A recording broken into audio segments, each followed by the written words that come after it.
2016 la mia opera scritta Come un gabbiano è stata premiata nella terza edizione di Trinachia.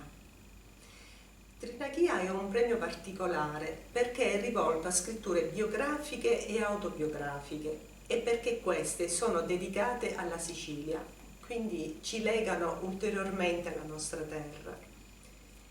Sappiamo bene che scrivere di sé, svelarsi agli altri, non è semplice, in quanto temiamo il loro giudizio.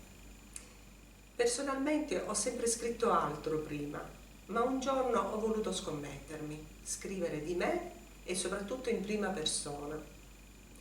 E ritengo che questo sia un esercizio che dovremmo fare tutti, perché nel leggerci potremmo scoprire tanto di noi e specialmente donare tanto agli altri. In seguito ho pensato di presentarmi a questo premio dove ho trovato una giuria seria e competente. Immaginate la mia contentezza quando ho appreso di essermi aggiudicata il secondo posto.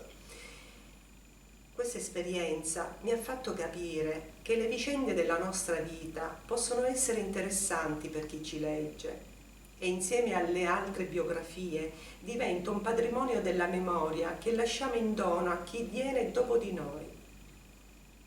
Nel salutarvi mi permetto di dare un consiglio, che è quello di scommettersi sempre, per sé e per gli altri.